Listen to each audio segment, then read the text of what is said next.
Quel est le juste milieu au niveau de la protection? Vous savez que en spiritualité, en physique quantique, au niveau de la vibration, si vous vous concentrez sur quelque chose de trop, vous allez attirer ce que vous voulez pas attirer. Donc si vous vous concentrez sur la peur, qu'on vous attaque, d'avoir le mauvais œil, etc., vous allez l'attirer. Et en même temps, si vous ne faites rien, vous n'êtes pas protégé. Donc ça, c'est vraiment très important et c'est vraiment quelque chose que j'ai abordé dans le livre. Dans la méthode toxique détox, s'il y a 3 piliers, c'est pas pour rien.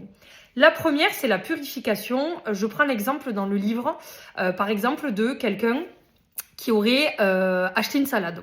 Vous revenez du maraîcher et vous voyez que votre salade, en fait, elle n'est pas propre. Donc, en fait, vous allez la purifier. Ça, c'est la première étape, c'est la purification. Jusque-là, c'est vraiment la base. Purifier, quand même, faites-le. Parce que vraiment, c'est important de ne pas ramener un peu comme ces chaussures sales, tout ce qu'il y a à l'extérieur dans la maison. Ensuite, au niveau de la protection. Chez nous, du côté de Perpignan, on dit entre poc et masse. Entre poc et masse, c'est entre un petit peu et trop. La protection, vous allez devoir... Vous ne pouvez pas être dans une ignorance totale des énergies qu'il y a autour de vous. En tout cas, plus maintenant, puisque vous le verrez dans le livre, je vous fais une chronologie énergétique de comment est-ce que les choses elles ont bougé. Vous allez voir que maintenant, on peut plus être là, avancer à découvert, sans gilet pare-balles énergétique. C'est pas possible. Donc, vous allez devoir trouver un juste milieu entre je me protège, mais je suis pas dans la peur qu'on m'attaque. Voilà. J'explique par exemple l'étape numéro 2, c'est la protection. Quand vous voulez vous protéger, vous êtes votre salade, elle est toute propre, puisque vous venez de vous purifier, vous êtes toute propre. La protection, c'est comprendre comment on se protège. Par exemple, vous n'allez pas mettre votre salade avec une tomate dans le même Tupperware, parce que la tomate, elle sécrète de l'éthylène, qui fait qu'en fait, ça va faire flétrir la salade, ça va la tuer à petit feu. Mais la protection, c'est ça. C'est conscientiser, donc il y a toute une partie vraiment informative à savoir dans le livre, sur les choses à faire et à pas faire, pour déjà vous protéger d'un point de vue anticipatif.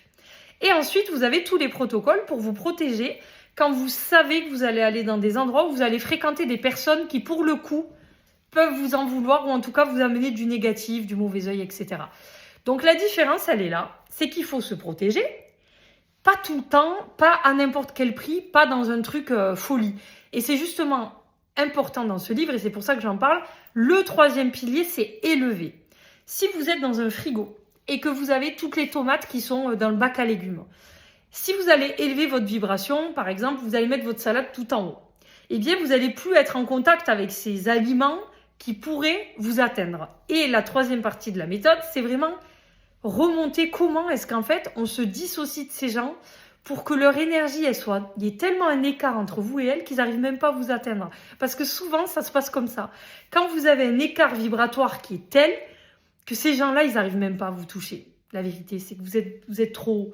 Donc voilà, la méthode, c'est on purifie, on protège, on élève, mais on n'est pas dans un délire de « oh là là, tout le monde veut m'attaquer, il faut que je me protège à tout prix ». Il faut vraiment trouver un juste milieu. Et vous allez voir que je vous explique tout dans le livre et ça va être hyper simple à mettre en place. Moi, j'y pense pas tout le temps à ma protection. De temps en temps, je le fais. Je fais quelque chose voilà, qui me ressemble. J'ai ma petite routine. Et puis voilà. Ensuite, la vie continue. Il ne faut pas que ça devienne une obsession.